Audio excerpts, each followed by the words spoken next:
Hey there, everybody. Welcome back to another episode of the Build Your Copywriting Business podcast. Hello, ladies. Hello, hello. Hello. As always, I am joined by my fabulous co-host, Kate Sitars. Hello, Kate. Hello, hello. Hello.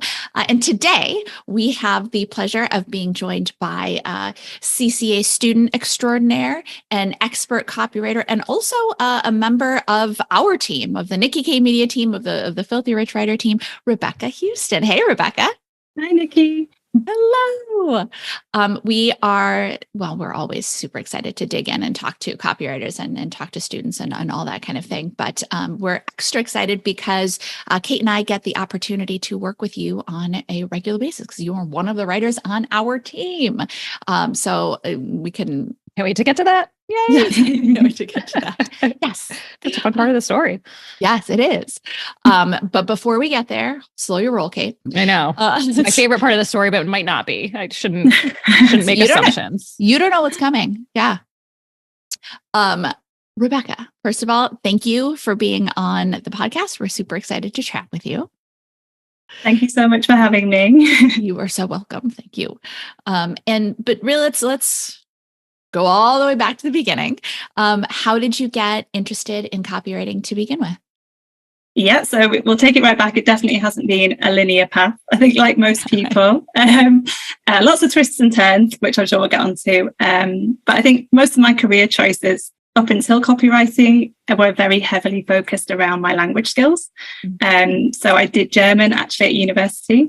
Alongside business management, which did give me a lot of the kind of marketing context, which has been really useful now. But I was always very kind of heavily focused on the German side of things. And that was a skill I didn't really want to lose. And I clung on to that possibly longer than I should have in my careers going forward. So, I suppose you don't use it, you lose it, as they say. When I lived in Germany, I did actually work in marketing. So I did gain a lot of experience actually copywriting within that role without probably realizing. But when I moved back to the UK after that, I think I definitely shifted more towards the language side of things, worked in translation and then eventually in teaching. So that was kind of the last thing I did before copywriting for 5 years. High school teacher, French and German. I know you've had a lot of teachers on here sharing their stories, a lot of which have inspired me to make this kind of career choice now. So really, really grateful to be here sharing my story as well. The relentless nature of teaching alongside lots of different issues. I suppose German is a little bit of a dying subject in the UK. I kind of want to protect myself from that a little bit as well. Started exploring different options, particularly during the pandemic, but also when I was on maternity leave, had a bit more time. And that's when I kind of came across the word copywriting. I think it was in a Facebook group for leave teaching, people sharing their different stories of things they've gone on to and that kind of stuff. And that's why I first saw the word. I then started lots of Googling, researching, that kind of thing. And that's when your very well targeted ads kind of landed on me, I suppose. And I, quite quickly, I think, joined the CCA. That was back in July 2022. Oh, wow. Pretty recent. Yeah. Pretty recent. Yeah. So what was it? Do you remember? What was it that kind of spoke to you about copywriting? I think a lot of the skills, like I said, I'd been so focused on the German side of things. I'd kind of lost touch with a lot of other skills and just language in general that I absolutely love, and using it in different ways, manipulating it in different ways to connect with people. I'd lost that side of it even with my own language. And I thought, I can translate a lot of the skills I've been using into this, especially skills from teaching as well. I thought, a lot of this translates well into this career. And just thinking back to English at school, I think you never really do creative writing once you leave school, do you? And actually, when I think back to doing it there, I loved it.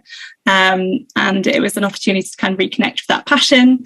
And it's something I felt I've always been quite good at and really enjoyed and found kind of easy in a way, I suppose, compared to other things. So I just thought, this sounds like something I could get on board with. And on the other side of things, I've always been really interested in kind of setting up my own business in some regard. I never really knew what that would look like. But just the autonomy and the freedom of doing that has always really appealed to me. So it really did combine kind of the best of both worlds. And I just thought, I'm going to go for this. Yeah, that's terrific.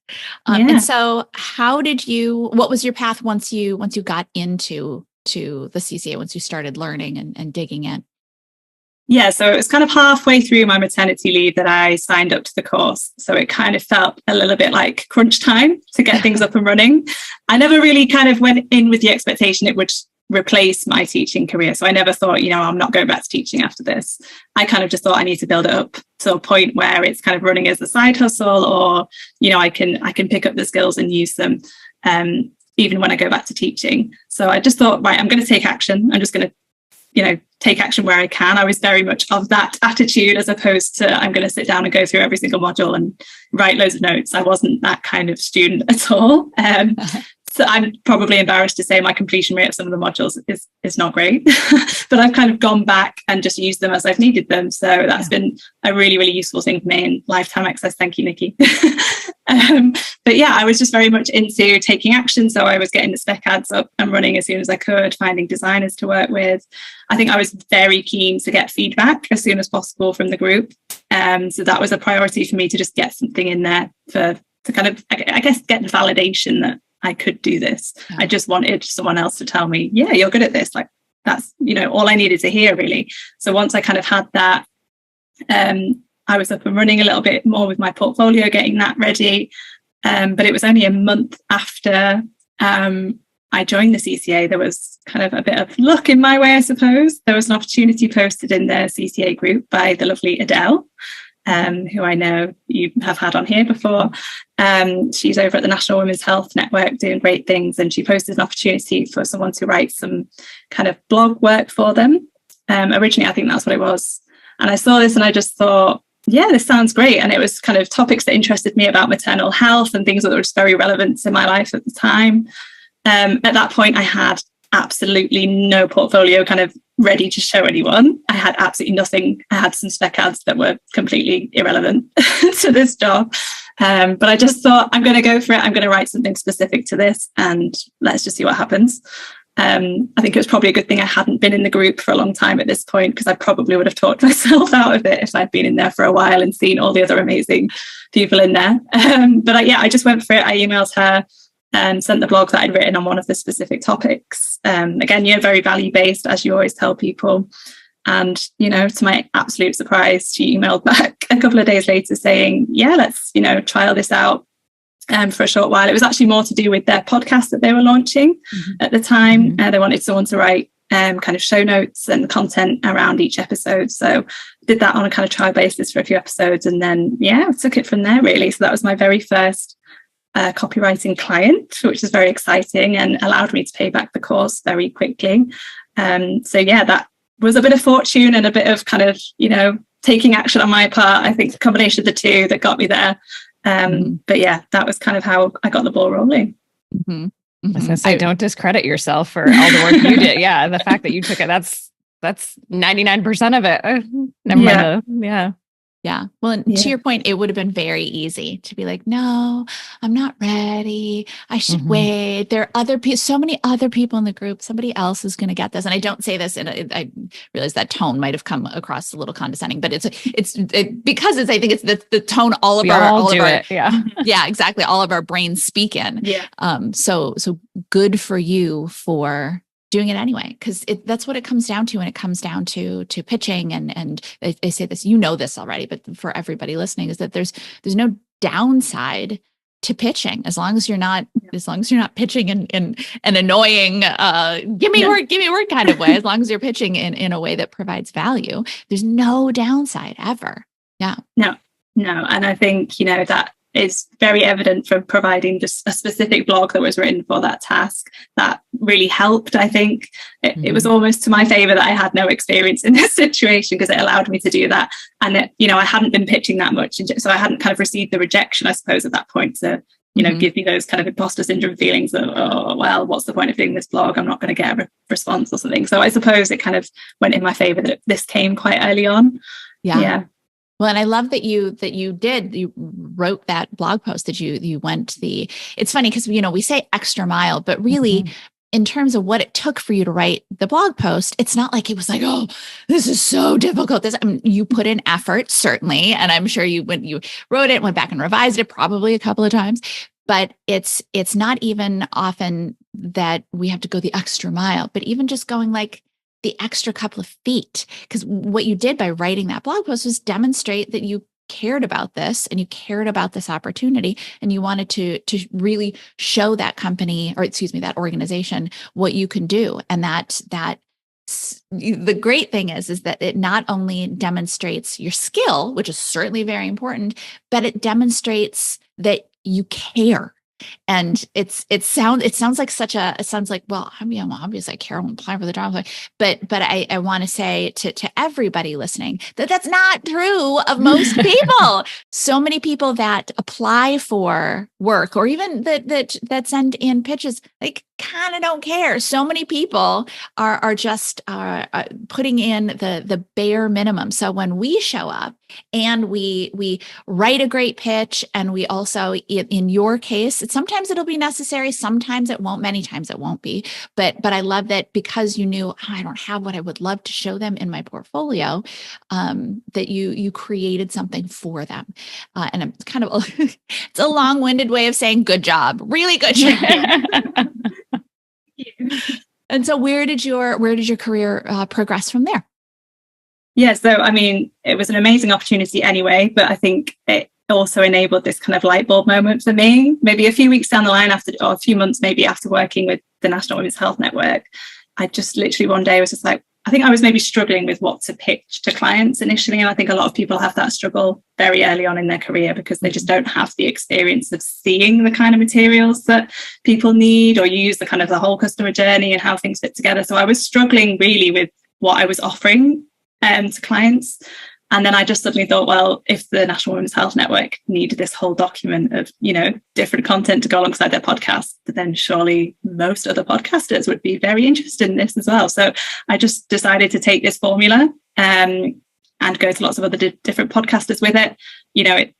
Podcasts are huge at the minute, but it's a lot of work, as I'm sure you'll know, Nicki. There's a lot that goes into it, and there's just a lot of valuable content there that you could be using for your business. So I just felt so much more confident once I had this specific kind of offer to go in with, which has then been like a real gateway to lots of other opportunities with various clients. But yeah, this kind of formula has set me up in that way. And it's something I'm still doing now with lots of people. And I love it, because I get to listen to loads of different podcasts on loads of different things, which is very exciting, and one of the great perks of doing it. I love it. I love the story so far, and I know there's more coming.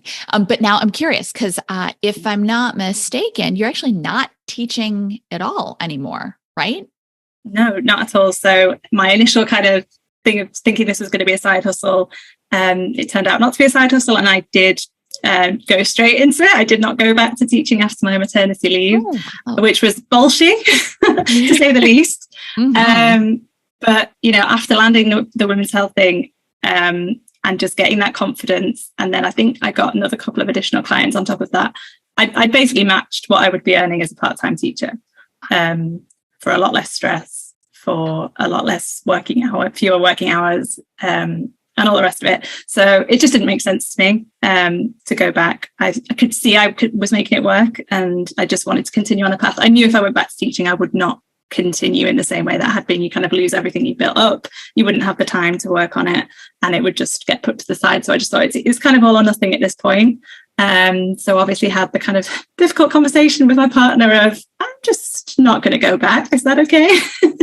And luckily he was a lot more supportive than I'd expected. And I think, again, because he'd seen the hard work I put in, and the results that I'd got so far, he was a lot more willing to go along with it than if, maybe I hadn't had that. So yeah, I didn't go back. I went full force into copywriting. I'm only doing it kind of part-time-ish. I say ish.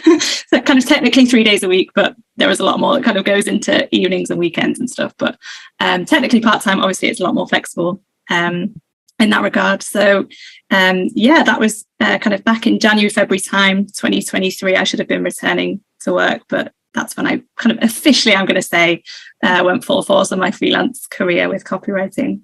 Yay, good for you. Amazing. Good for you. And now with the flexibility too, how's that been with having your son and being able to, not go back after maternity leave? Like that's huge. It's enormous. I literally could not imagine my life now being a teacher. I don't even know how people do it. Kudos to anyone that does manage that, because I cannot imagine it. The fact I get to spend time with him in the morning, go and pick him up, have those evenings together, not be stressing at weekends about planning and marking and all the other stuff that goes with it, and just have really good quality time with him has been unbelievable. I have a lot more energy with him than I would have. I mean, teaching is just a draining job. You know, you come home at the end of the day and you have no capacity for anything. And I just wouldn't want that for him. I really feel like I've been able to give the best of me to him, which hopefully is setting him up for great things as well as he gets older. So I'm just really so grateful to you, Nicki, for giving me this opportunity to have this flexible life as I've been bringing him up, because it honestly is not just benefiting me, it's benefiting him as well. So thank you. Oh, well, you're so welcome, but you've done all the hard work. Yeah. And as part of transitioning into working as a copywriter instead of teaching, you have joined our team. Can you give people a little bit of insight into how that ended up happening? Yeah, absolutely. So I kind of went along with the same sort of podcast idea as I've been using for a lot of different other kind of pitching for clients and stuff. And I noticed that you'd started your Energize Your Online Business podcast with the Circuit Sales System quite recently. And I just thought, you know, I'm going to treat this like I would any other podcaster that I would reach out to. You know, maybe you need support with that kind of side of things, even if it's in a different format. And I just thought, you know, let's do the normal thing. Let's go in with a value-based pitch. Let's show them what, you know, they might benefit from. And I just tried not to let, you know, I didn't think about it too much in terms of, oh my God, this is Nicki and Kate. And I just thought, let's go for it and treat this as a normal pitch. And yeah, I literally could not believe it when I got an email back saying that you were kind of looking for support with this anyway. So this is just my top piece of advice to anyone out there is, if you're kind of umming and ahhing about pitching someone because you think, oh, maybe they don't need my help, just go for it, because it could literally change your life like you guys have changed mine. And you might get to work with your absolute dream client. You might get to have one-to-ones with Kate Sitars every month and all the amazing things that come with it. So yeah, pitch that client. If you're thinking about it, just do it, because that was kind of the case for me. I just went with it, and it was a kind of case of right place, right time, I think, with that one. Exactly. And, you know, the thing is too, is that something that we talk about, and, you know, we talk about a lot with students, is that sometimes that pitch, that idea can just be what it takes to get your foot in the door. Now, we did actually think, had been thinking like, I wonder if we want to bring someone on to be doing the show notes. But in addition to show notes, you work with us on all kinds of other projects too. And we know, because we've worked with you on show notes, that we know we have a resource in you, a writer in you, that we can rely on to do all kinds of different work. And yes, it happened to be serendipitously in that moment that we were looking at building up our writing team. And yes, you did see an opportunity from the outside. I think my point is that it would have been worth pitching us, even if you hadn't seen an opportunity to, because I think that's what I'm trying to say, is we had show notes, right? It's not like we were sending out a podcast without show notes. So I don't want anybody listening to think, well, she saw something they weren't doing and they should be doing, and then she pitched them. So I have to be looking for something companies are doing. No, we had show notes, but Rebecca looked at them and thought, you know what? These are fine as is. I think I could improve them. And that's also, by the way that she came at it. It wasn't, your show notes suck. Here's how you should do them instead, which, of course, as we know, is never a way that you want to pitch a company. But saying, hey, what you have is good. Here's how I think I could be an asset to you and improve them. And she got her foot in the door with show notes, yes. But now we enjoy working with her, first of all. But second of all, she's a skilled and talented writer. And so once we knew that, we could say, oh, all right, let's see how Rebecca does with this email. Okay. Oh, she did great with that. Okay. Let's see how she does with this. And let's see how she does with this. So sometimes pitching is really just a matter of getting your foot in the door and showing people that you're out there and that you can help them. And then they'll let you in, and then it can become a much bigger project, which benefits you as a copywriter. Yes. But also benefits the client. I am here to tell you, as a client on this side, I am very glad that Rebecca pitched us.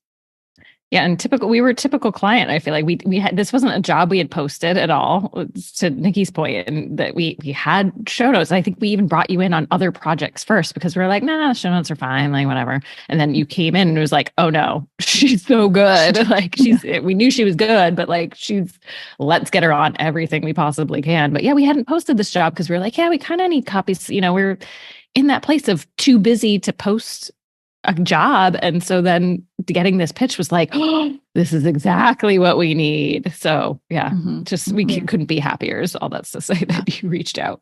And I think to that point as well, about what's been particularly great about the podcast is that when you're spending half an hour listening to a client every single week, you're really nailing down that kind of brand voice so much that no one else is having that opportunity, and they're just going to look at you and think, oh, this business inside out, how I speak, all this terminology that I use, let's get you doing this and this and this. And it has just been that gateway to so many other projects. Once they see the value you're bringing with the show notes, it kind of expands out to lots of other things as well. So that's been really, really useful. That's such a great point. What a great way to do research. Even if you're not pitching for podcast notes, if a business owner is on and speaking regularly, what a great way to learn their brand voice, maybe even before you begin pitching them, because it's only going to benefit you if you're learning more and stretching your abilities in terms of different brand voices. That's terrific. Yeah. Also for pitching, I just want to say, if you're struggling in terms of who to pitch or how to pitch, I don't think people mention enough that you can go into such a rabbit hole with podcasting in terms of finding different people and connections between different people. I think that's been something that's really helped me when I first went in with pitching, is this kind of in-person bias almost of saying, oh, I saw you were on this person's podcast, or this person said this about you. And because they know that person, maybe it's their friend or a connection, they just build up a bit more kind of trust with you in terms of your pitch and that kind of thing. So if you're struggling for ways to find people that you might want to work with, I would definitely say just get on Spotify or Apple or whatever it is and just look at topics that interest you, podcasts that interest you. And, you can end up finding hundreds and hundreds of people that you could be working with. So yeah, exactly. That's and really if someone is looking to build a podcast, they are looking generally to build their business. So who knows what the opportunities can be. Yeah, I agree. That's fantastic. And all the connections you made too. Like, we needed another podcast editing resource, and Rebecca, you recommended someone to us, which was wonderful. And then he was talking about how great you are to work with. And I'm sure, so if someone asked him like, hey, do you have someone that can do this? He'd be like, yeah, Rebecca. And so it becomes this whole network, I'm sure you have now too, of folks that you've worked with, which is just incredible. Yeah, I feel like it's not talked about enough, this kind of avenue of exploring new opportunities. And, you don't have to just sit on Google and, randomly look for people if that's not your thing. It can be different. It can look different. So yeah, I'd encourage anyone to look into this if they're struggling for a system of finding clients or networking or anything like that, finding businesses. Definitely give it a go. Yeah. Well, and so we know, and we're very glad that you are working with us now and working with, of course, several other clients. But do you have any sense yet for what your future plans are for your copywriting career? Which, great if you do, totally fine if you don't, if you're kind of taking it day by day. But do you have any sense of where you'd like to head? So I think, I'm definitely limited in terms of time at the moment. So in terms of maybe financial goals and things like that, I'm just very much grateful of the place that I've got to. I know you talk a lot about the gap in the gain, and I think I'm at a point now where I really just want to kind of appreciate where I've got to and keep delivering great value to the clients that I have. I absolutely love the clients that I work with, and I want to kind of explore more ways to help them, offer more value to them, and make that my main focus, as opposed to kind of building up more revenue or anything like that. That's probably my main focus for this year. And then maybe as more time opens up, as my son gets a bit older, I'll definitely explore, kind of new ways to boost income a little bit and things like that. But I suppose that's my main goal for this year, and just exploring new types of media. I know I do a lot of podcast stuff, but I would like to open maybe a few more doors in terms of experience with other types of copy and that kind of thing. So yeah, that's probably my main focus for this year. Very exciting. Excellent. Good. We have projects coming up. Oh, exciting. So now, Rebecca, if someone is listening and they're thinking, oh, I'm kind of interested, maybe they're a teacher and looking to get out of it, or maybe they're the parent of a young child, or anything along those lines, or maybe they're just thinking you're an awesome person, which they are correct. Exactly. If they're listening and thinking, all right, maybe copywriting is something for me. Maybe this is something I want to get into. What would you tell them? What kind of advice would you offer? I'd say, first of all, you don't need to know everything before going into this. I mean, I had my little bit of marketing experience, which I suppose gave me a bit of confidence going into it, but you don't even need that. Everything is within the course that you need. So if you think you're someone that has a passion for writing and this is something that you could get on board with, then just start taking action. That's the biggest thing I can tell you. Don't and ah about modules and making notes and all this kind of thing. Just, practice makes perfect. Get in there with pitching. Don't be afraid. I think, there is a lot of scary elements about freelancing, definitely, but the more you do it, the easier it gets. I mean, this summer I did lose 2 clients just kind of under circumstance. It happens. It was within, I think, 2 weeks of each other. And it was a bit of a heart sink moment of, oh my God, what am I going to do now? But you just got to dust yourself off and have faith in the system, and the system works. When you deliver value to clients, I think I replaced one of them within a week. And it's just crazy, how much this system really does work. So my biggest piece of advice is to just take action. Get your foot in the door somewhere. I think referrals will open up through clients. You don't have to worry about spending your whole life pitching. Things do get easier once you get started. It's just the getting started. I think that's the hard bit for a lot of people. So yeah. I agree. Love it. Well, and you mentioned that you found writing easy, that you had a natural ability for, a natural talent for it, which I think a lot of our audience, our followers, and our students have that feeling as well. Once you got out not into the world, I realized you were already into the world, but once you started working with clients, did you find that clients kind of felt the same way about writing, or did you find it was a little bit different for people? I mean, obviously, you guys aside, I would say, the majority of my clients are constantly saying to me, I just can't write, or phrases like, it takes me this long to write an email.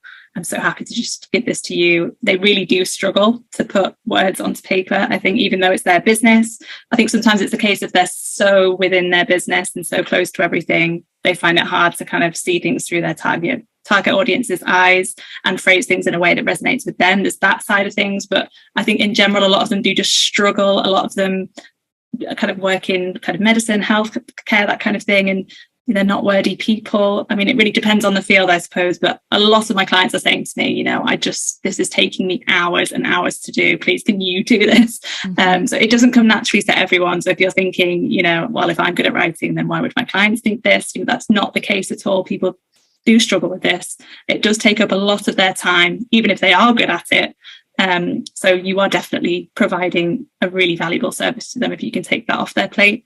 Yeah. Isn't that funny that we have a natural talent, and because we have a natural talent, and I'm not necessarily saying that you do this, but we see this a lot, and I'm sure I've done it in my past, but we have a natural talent for something. So we just assume that because we have a natural talent for it, that it's not valuable, or that it's not something like, well, I do too easy. I find it easy. Everybody else harder. must find it easy. Exactly. Yes, it should be harder. I need to struggle more. And and certainly there is a learning curve when it comes to copywriting. I know, Rebecca, that you can attest to that. But just because, and this is saying this to everybody, just because you find something easy or you have a natural talent for it, doesn't mean it's not valuable. And in fact, in many ways, I would think that almost in a way makes it extra valuable, that you have this talent that you can build on by getting some training and then providing it to people who don't have that natural talent for it, who don't find it easy or enjoyable or any one of the other wonderful things that we have to say about writing. Yeah. And I think because it's writing is something that everyone does nearly every day in some form, that kind of adds to that feeling of, well, everyone can do it kind of thing. But it's more than that. It's not just writing. I mean, writing's half of it, but it's also connecting with an audience and writing things in a message which resonates with them and their pain points and how they're feeling. So writing is a chunk of it, definitely. And it helps, obviously, if you find that easier, if that comes more naturally to you. But there is so much more to it as well. And that's been a big part of my learning journey over the past couple of years as well. So, yeah. Mm-hmm. And you've done it so well. Yes, you have. Do you have any advice to people who might be thinking, ooh, I might want to pitch some other copywriter, someone with a writing background? Do you have advice for, I know, speaking for myself, the first time I was, writing something like, oh, Nicki's going to see this. Like, I got to really put my best copywriting shoes on, Did you have any of that? I don't want to be presumptuous, but just thinking was there any kind of mindset-y stuff that you had to work on to be like, okay, I'm going to deliver this and I know it's good? And their copywriter is going to review this, but it's okay. Like, I guess you have to kind of think of it from the point of this is bettering me so much as a copywriter. Even if I get feedback about it, you know, it's coming from someone with tons of experience, and that can only help me. So I think, you know, there are going to be things that you pick up on. Obviously, you know, you're so much more experienced than I am, but I love that. And I love that I get to work with you and you can guide me in certain areas where I'm maybe not as strong or whatever it is. So if you are thinking about pitching to someone that has a writing background, don't let that put you off. You know, if anything, they'll be able to spot things that you do well and give you good feedback on that. But they, you know, you might get useful feedback as well that will improve you as a copywriter. So don't feel too scared. It obviously did take me a lot more time at the beginning, I think, when I was delivering projects than with other clients who don't have a writing background. But again, that can only help me and the service that I'm providing. So I'm grateful for that, if anything. I'm really grateful for that. So yeah, thank you again for adding me to your team. Thank you. Let's to Rebecca's horn. She's been knocking things out of the park left and right with minimal feedback. So kudos to you. But that's really good advice. But you get it. Toot that horn. To that horn. Well, and on the other side too, on the client side, you know, as someone who receives pitches, say regularly, relatively, that's weird. But anyway, not just for copywriting, certainly we get pitches for all kinds of different services and agencies and all that kind of stuff. But on the client side, the only ones that I ever really like roll my eyes at or go like, are the ones where people clearly didn't put in any effort. Have we gotten pitched by copywriters before? We absolutely have. And the pitches will usually be something like, clearly copywriters that have not come through our program. The pitches will be something like, hey, do you ever need any writing help?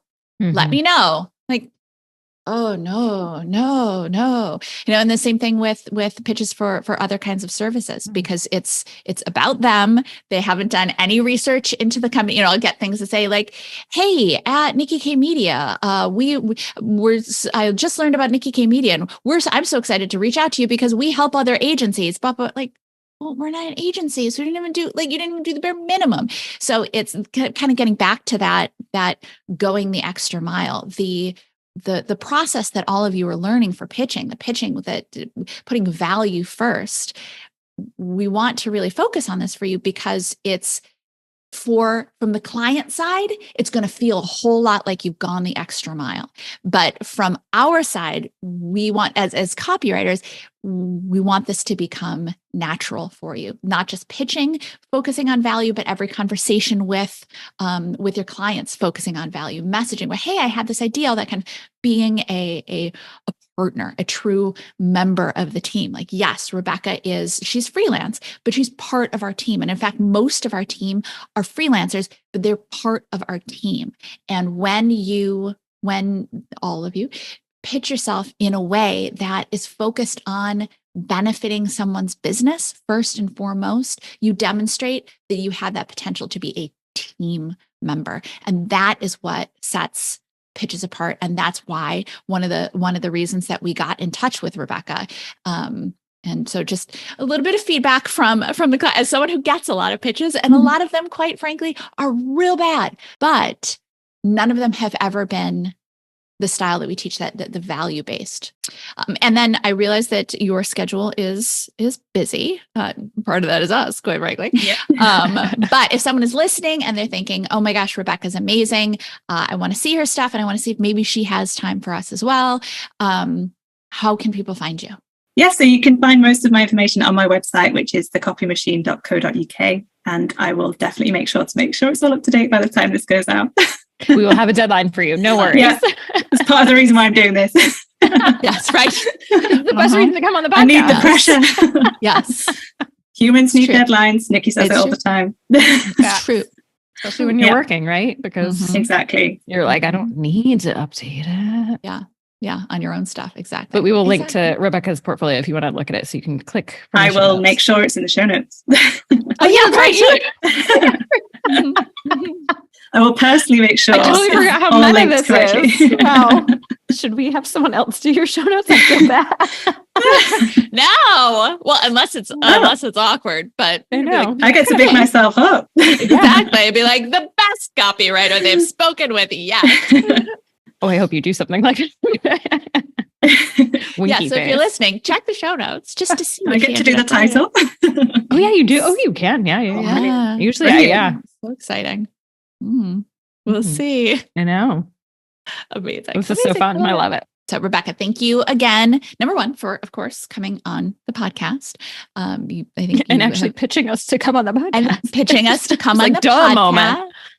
Exactly. And then before that, of course, thank you for pitching us to work with us. And thank you for working with us on a daily basis. We are thrilled and can't wait to continue working with you. We're so lucky.